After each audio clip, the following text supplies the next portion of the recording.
This is Andrew Lana, and we're going to talk about salvation. We're going to address whether salvation is by faith alone or faith plus works, as in this question, but we're also going to address whether you have to be with a specific religion to have salvation or whether any religion works. We need to go to the root of salvation in order to understand how it's not only relevant for the afterlife, it's relevant for now. So, what exactly is salvation? Well, salvation is basically a freeing of ourselves from things that hold us back, things that stop our progression, things that make us so that we can't become better than we are right now. Okay? What kinds of things get in the way of that? Well, anything that blinds us, anything that makes us so that we can't see who we are, all of our faults, all of our strengths.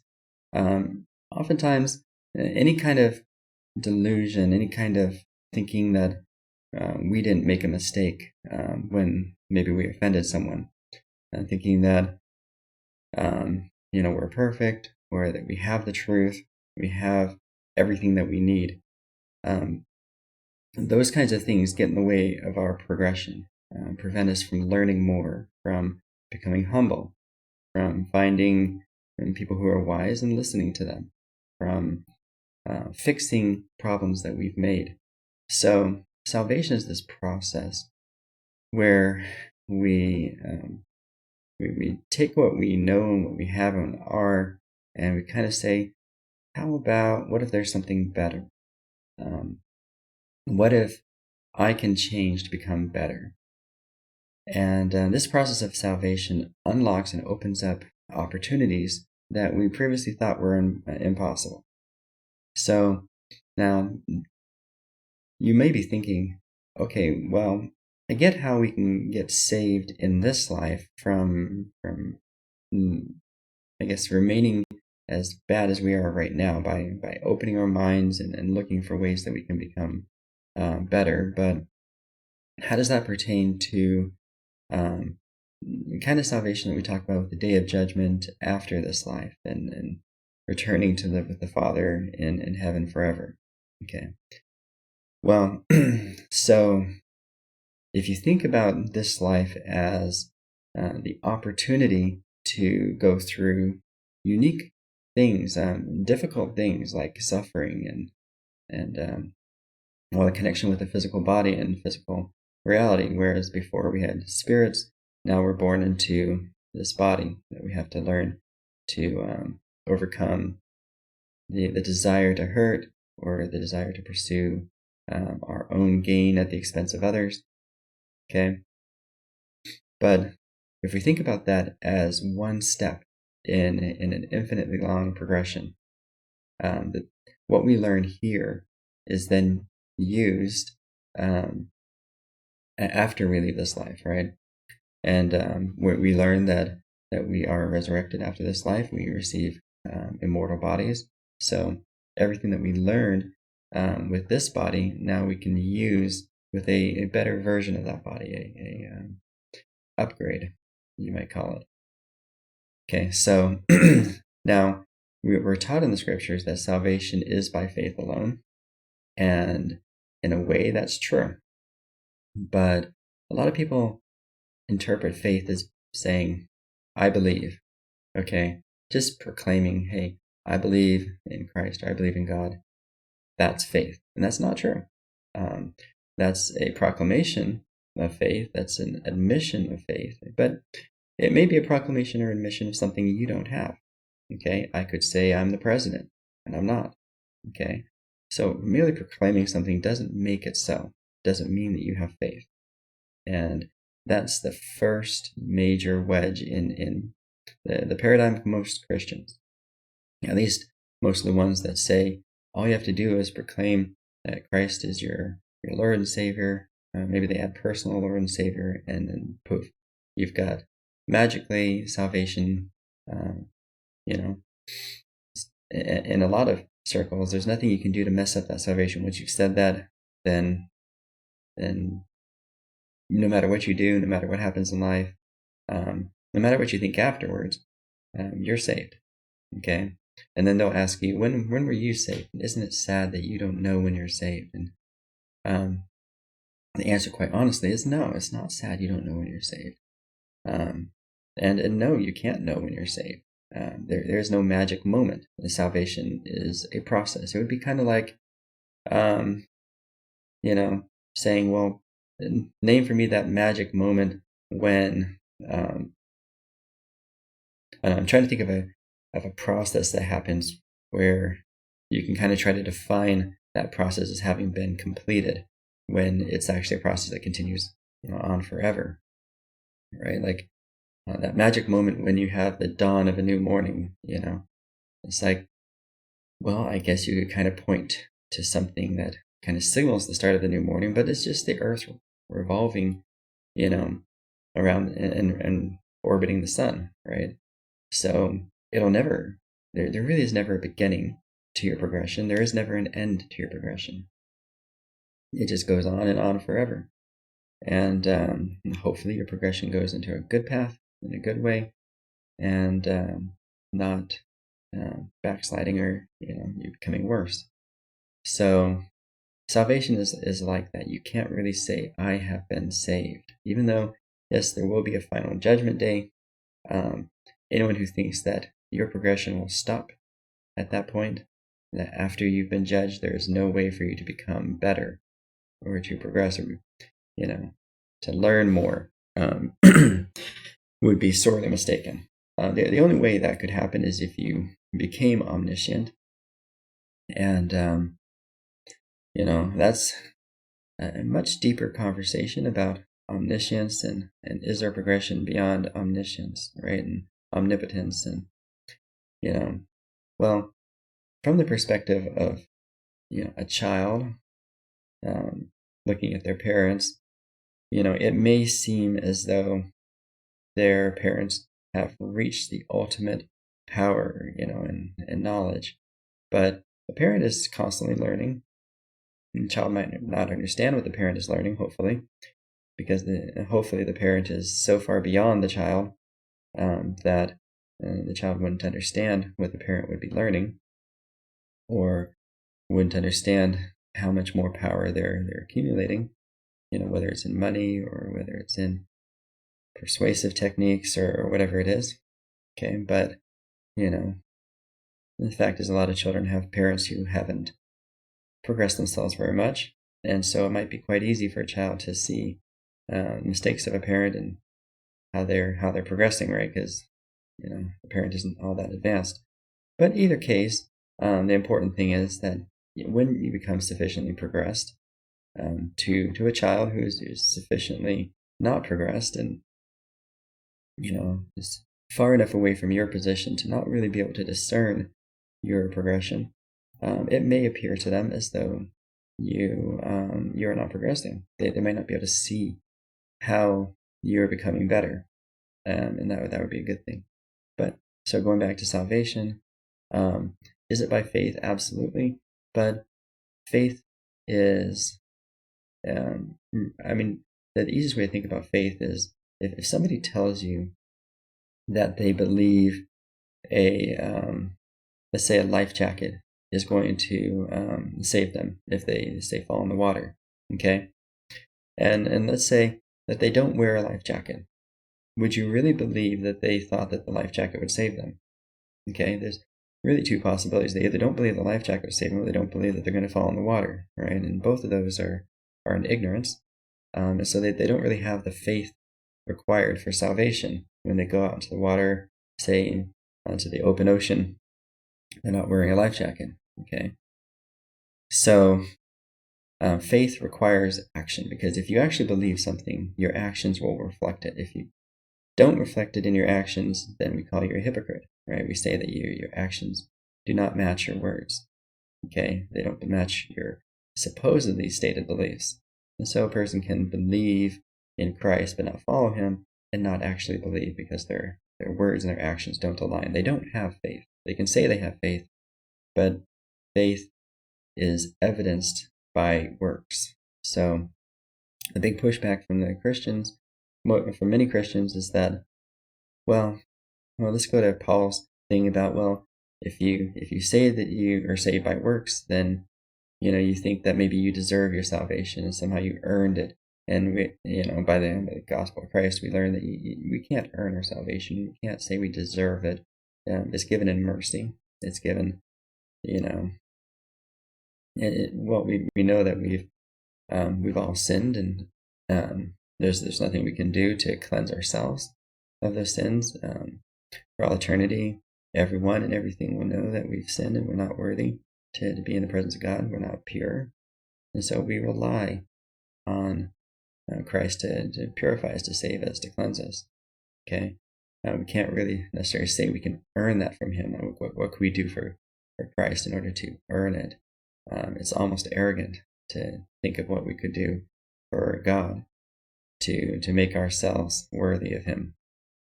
So yeah, it is by our faith, but faith can't exist without works. And so we have the saying, faith without works is dead. And indeed it is. So salvation is by faith alone, but you can't say or by faith plus works, because faith without works is dead. Faith can't exist without works.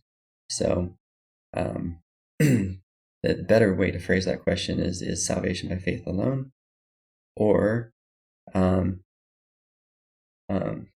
don't know, how could you phrase that? Or can we use a little faith, but then earn the rest of our salvation with works? Maybe that's a better way to phrase that question. And in that, looking at it from that perspective, we would say no. We can't earn the rest of the way. We really do have to have sufficient faith. And so then we might say, well, if it's just by faith that we're saved, then what do we need religion for? And the answer to that is that God's religion is designed to help us build faith, sufficient faith to be saved. Now, you might think, well, if it's designed to give us sufficient faith to be saved, can we not build that faith by ourselves? And the answer is no, because we're not omniscient. We don't know, we don't understand what it takes to build faith sufficient, because we don't know what the correct law is, what the correct promises are that we need to make, that God makes with us. It would be like saying, well, can I just take this anvil and say, I'm going to place my faith in this anvil saving me on the open seas? Okay, well, it turns out that there's a specific kind of thing that is needed in order to save you if you fall out of that boat, and that's something that floats. Okay, something that's going to be certified by God to save you. And you won't just want to grab any old thing and hope that clinging on to that, having faith in that, is going to save you. Because even if it gives you the faith to do the right things, it still won't save you. And same thing kind of with a parachute. You want a parachute that's certified by God to open all the way, not just open partly. You want it to open all the way so that it saves you from falling into your death in the ground. Okay, so salvation is by faith, but faith in the promises and the laws that God has given us. These laws lead us to become better, to become better in the right ways. We can't just decide what is right and say, well, I think I know better about what's right, and so I'm going to follow my path. That's a bit arrogant. None of us are omniscient and know enough to be able to define what is better, what is right. I mean, if you think about it, it might be kind of like if you're trying to sail, say, from France to England, and you were like, you know what? I know I was told, to sail along this degree, right? And I was told that I need to use this compass. But I know better. And so I'm just going to go with my intuition and what feels right. And that intuition may put you in maybe the general direction. Okay, you might get 30 or 60 degrees off. Okay, but maybe you're going somewhat in that direction. It's going to be a lot longer journey, and you may end up dying because of that. Okay, you might not have enough food. Your craft might not be able to survive, the extra abuse. depending on if you end up going out into the Atlantic, right? You may end up getting lost, right? You might end up, your intuition might start failing you. So it turns out there is a best course. There is an exact right course that for us to follow, for us to get there with the minimal amount of pain and suffering.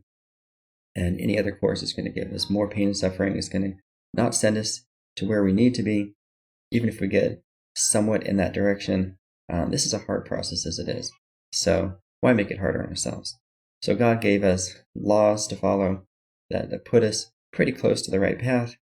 He gave us promises that we need to have faith in, pull that string for the parachute.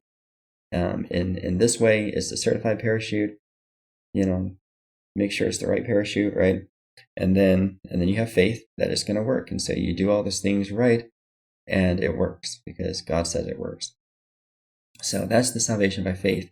Now, just connecting that now to the correct religion, you might ask, all right, well, why does it matter what correct religion? Well, partly because we need to know the correct laws and the correct ordinances. And the ordinances are the promises, right? The promises that we make to God, the promises that God makes to us, and what we do so that we can have some confidence that they're the right promises and that we're embracing the right things. So, and then we want it certified, right? We don't want it just certified by any random religion. We need it certified by God himself, and God certifies it through his religion. So he chooses the right people to certify these parachutes for us, certify these ordinances, and then we place faith in those ordinances. They've been certified. So we do need the right religion so that we get the right, I would call them faith-promoting ordinances or faith-strengthening ordinances, so that we can develop enough faith so that we can tap into God's power and we can be aligned with him and we can be saved. I hope you take away from this that being in another religion does not necessarily deny you salvation. Because, well, you might be, say, trusting in a parachute that might half open. Okay. In the first place, it will half open. You're understanding the gospel well enough to have something that'll at least half open. That'll slow your descent, right?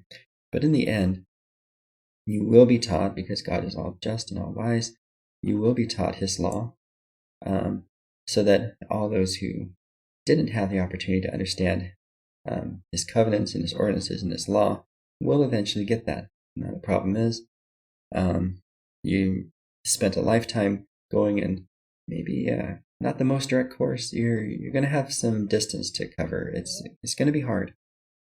You might have a drug addiction if you didn't learn that, hey, you should keep yourself pure of drugs that can addict you. Okay, like alcohol or tobacco and things like that. It'll be harder, but God will give you the covenants, the commandments, and the law so that you can adjust your path and go a more direct way to him. So, yes, we do need religion. We need God's religion. The closer we can get to God's religion, the better. If you can find God's religion, then the best, right? Because you're going to be getting pretty close to the guidance and inspiration that you need, the revelations that you need to get most directly to him and avoid unnecessary suffering and confusions and misunderstandings. Those confusions, again, we go back to if you're confused about something and you go the wrong direction, it might lead you to unnecessary misery. That's always the case with sin. You can say, hey, who is harmed by it? And in our ignorance, we might not see, but over time,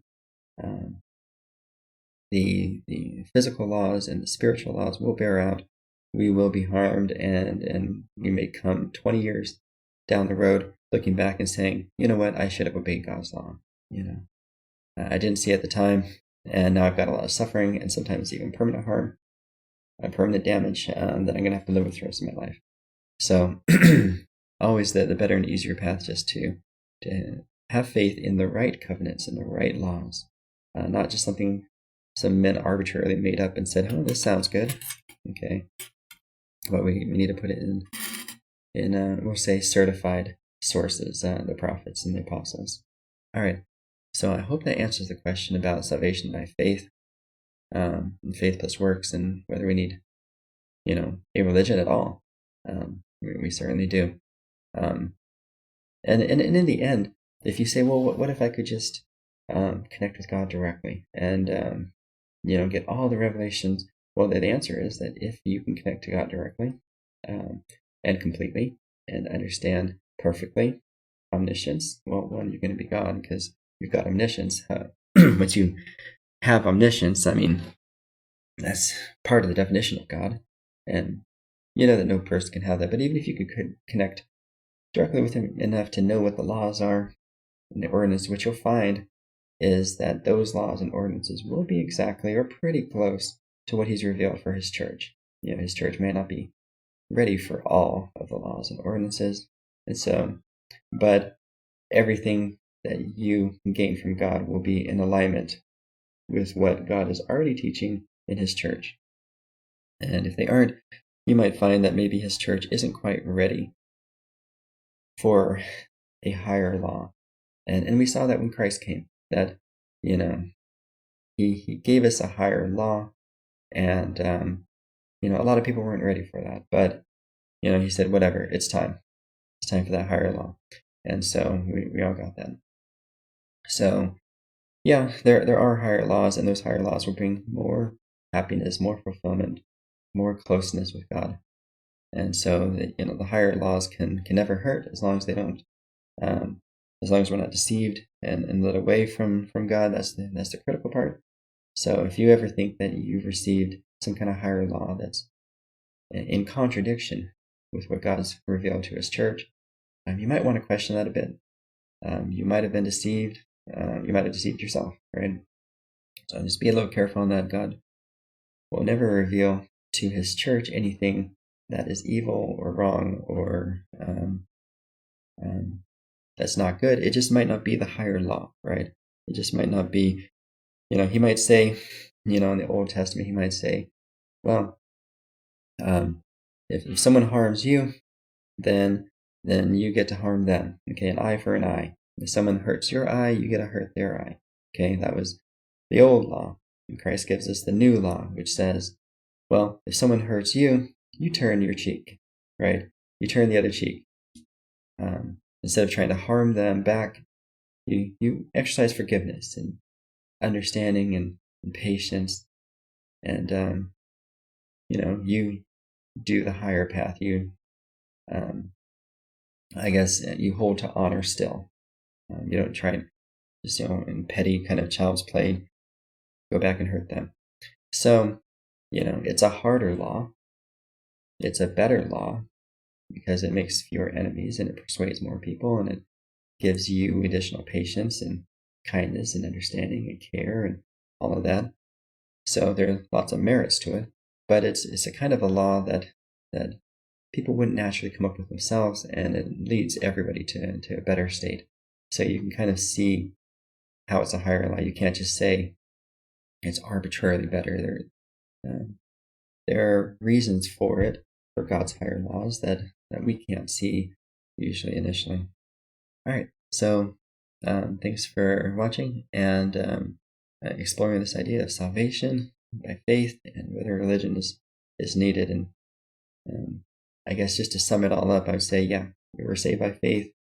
Faith can't exist without works, and we need God's religion. We need his revealed truth for us because we're not necessarily on full speaking terms with him.